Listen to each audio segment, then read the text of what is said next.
Today I'm gonna show you how we produce the track Boom Boom alongside DJ Septik. It all started with those vocals. Of course, I wanted to make something very simple, straightforward. Told Septik, yo, I'm gonna prompt something very generic. Then let's make it a bit more complex. What's more generic than boom boom, right? I mean, we wanted something explosive, something for the ladies to dance to, something that represents Septic sound and mine too. You see what I mean? Like, I grew up on the old school dancehall rhythms back in the 90s, early 2000s. It only makes sense we team up on this one. We've got more music, of course, but yeah, we did Boom Boom this summer, starting off with these vocals. Boom boom, step in. Wait, that's actually the verse. But here goes the main gimmick, the main chorus. It's super catchy. We wanted something very easy, straightforward.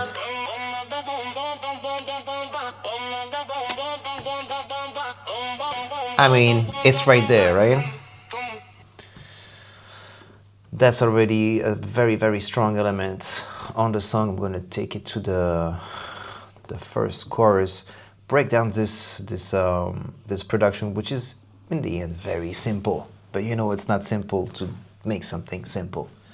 We have to synthesize, keep the essentials.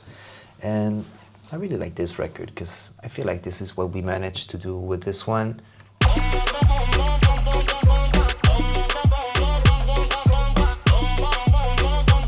So, speaking of elements, besides the vocals, you basically have the top drums, which is probably one of my favorite part. Love to make it bounce in a certain way. Of course, we have the 808 bass, the kicks, and there's like this little melody. There's no real, like, I feel like the melody line, the lead is the vocals. But maybe let me start with the melodic elements here. It's very simple. I actually found this sort of reggae skank. This guitar just like, you know, giving that bounce in between each kick. Classic. Your head's already nodding, you know what I mean? I put our bass, of course, on the kick, focusing on 80 hertz, brought down the intensity, get rid of, like, you know, everything under 30 hertz. The skank, just cut out the low end, basically. Those are basic stuff, man. Like, I feel like I used to sometimes mix some of my tracks, but maybe a little too much. It was over mixed. I'd rather think now that it's all about the sounds that you get to choose. Sometimes when you just pick the right sounds that go together, you don't have much to do mix-wise. It's more like upfront, even before you start like composing or building your drum patterns. Pick the right sounds. If they all fit together, you won't have too much trouble making them sound good when you mix them. So this leads me to the top drums. Let me get rid of the kick. I mean, I know a lot of producers love to start with just a straight kick. Me, it just throws me off. I have to mute the kick.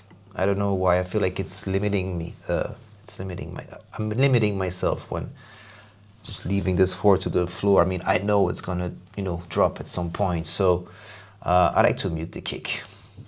Just a random anecdote here. What do we have on the top drums? As you can see, we've got a bunch of things. Let me zoom in here. I mean, nothing crazy here. We have this continuous hat, which I leave at a very low volume. It's not about hearing it super loud. It's just about bringing this, you know, how do you say that? Consistency in the hats. It makes the whole thing move a lot more. What else do I have? Of course, there's a couple of rims. Classic.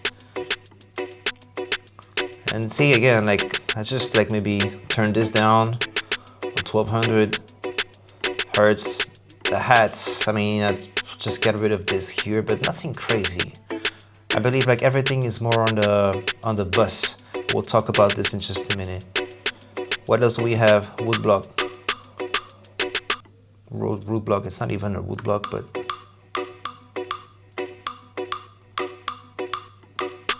paired up with the rim.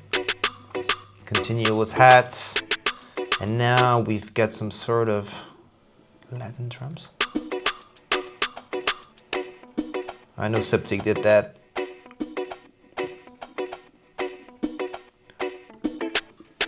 That's basically it, man, when it comes to the top drums. Oh yeah, we've got the low tom here.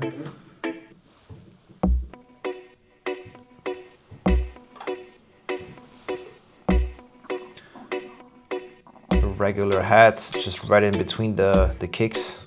You see? I mean, those are like the basics, you know.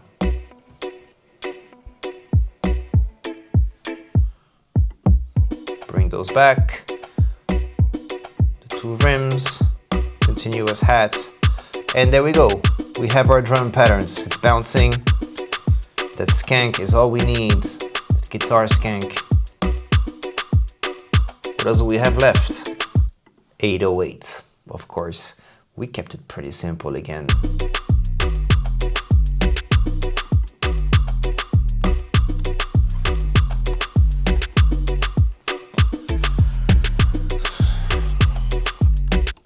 It's very classic, man. Gotta say, we didn't take much risk on this one. And yet it's actually working. But there's one thing that was a bit annoying regarding the vocals. I felt like having all of these things playing.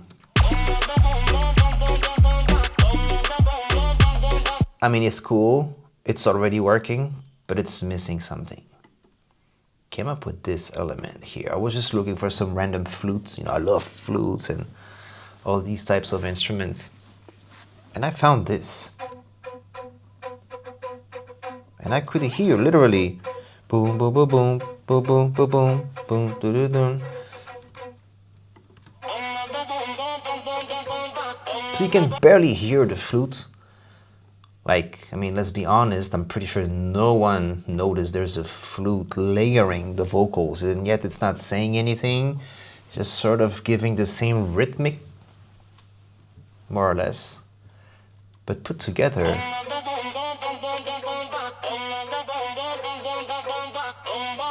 See, this may be something I like to put the stress on. Whenever you have something that sounds maybe a bit too basic, too simple, too obvious, I'm just gonna try to add maybe one or two subtle things in the middle. Your brain can't really hear it, but you can feel it. Look, what if I mute the flute? It's a bit more boring, man.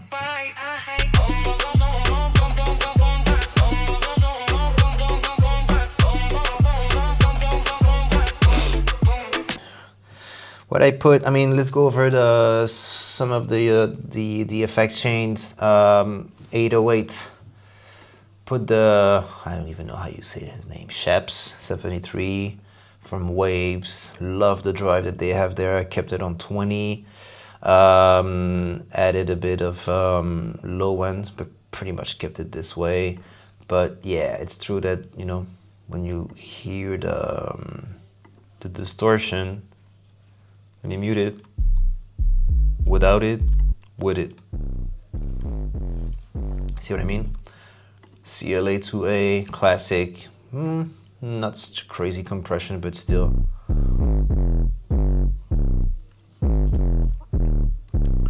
Get rid of the high end. I love to bring a lot of distortion and then put a high cut.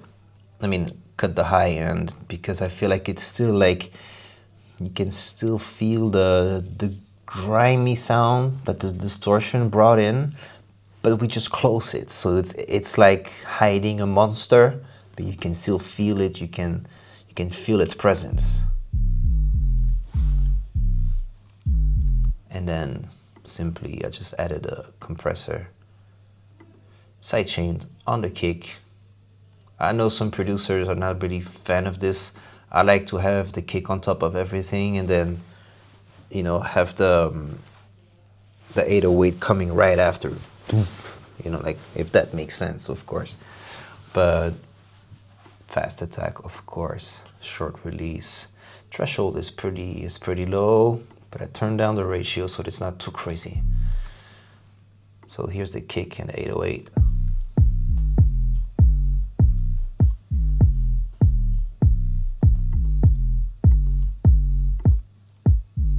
And of course, always put your subs in mono. Unless it's something that goes above 150 and you like maybe the distortion, the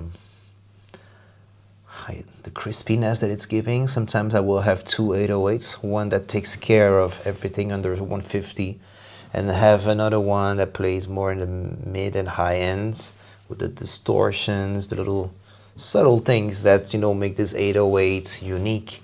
So we kept it simple on this one, only one 808.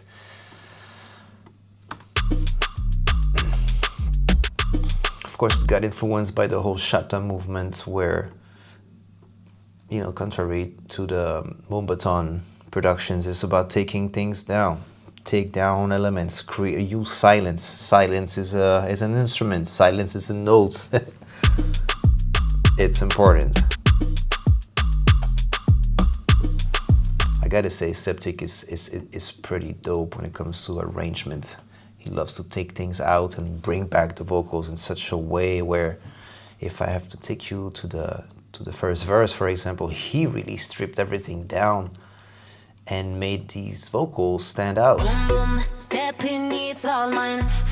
While I'm more about adding stuff, he decided to take down a bunch of elements, one by one.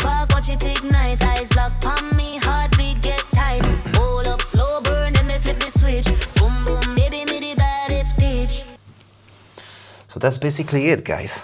Boom boom. I don't even know what genre to call this. It's a mix between, I guess, Moombahton, Dancehall, shatta with some AI generated vocals. Yes, we generated them with vocals. Don't ask me who the artist is. She's not human. We came up with the theme, the words, the lyrics, adjusted a couple of top lines. It took us like, I don't know, maybe 2 hours to prompt the vocals. Like I said in a previous video, maybe one day I'll take you through, you know, maybe a tutorial where I show you how I prompt the vocals, because that's also a big part of the work. I mean, you guys hear this thinking it's pretty simple, right? It took me an hour to get this done the way that I wanted. Then we worked the verses with Septik. Wrapped everything up basically in this very efficient record where everything is stripped down. We didn't try to overload, to overdo this. It's pretty much straightforward. Any DJ can drop this record, even if the crowd doesn't know the song. Trust me, they're not gonna leave the dance floor. That's what we wanted to do with Boom Boom, you know. There's one more elements here in terms of melodics. Of course, the skank stays through most of the song. But, you know, sometimes at the end of a second verse or pre-chorus, I like to maybe add one element that you didn't hear before, and which just continues your idea. It's just not so redundant, you know. So I added this sort of organ keys that I hear more like a pad.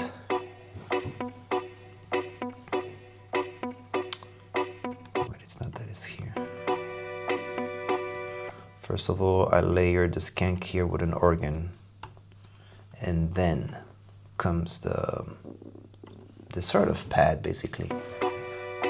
Just to change it. I mean, it's, you know what? It makes me feel like a bridge, basically. It's changing the direction just for a few seconds, then back to it.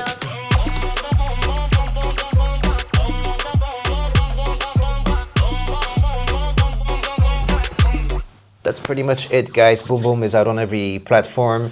This was an opportunity for me to show you, to break down the record, tell you how we come up with these ideas. It's not always easy to just do this on Instagram through a story or two. But for anybody watching this type of content, I hope you liked it. Let me know if you guys need me to talk about specific topics. This is just the beginning of this new series. I'm literally opening up my session and just like showing you most of the elements that I use, that we used to make this record. As a matter of fact, Boom Boom featuring DJ Septik. So yeah, let me know. You know, if there's another record that you'd like me to break down, if you have any questions, drop them comments below. Make sure to subscribe to this channel. If you like this content, press the like button. I mean, you know the drill.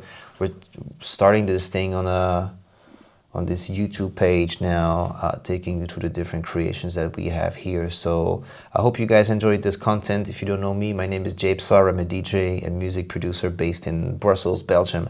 This was the breakdown of Boom Boom with DJ Septik. I hope you guys liked it, and I'll see you in the next video.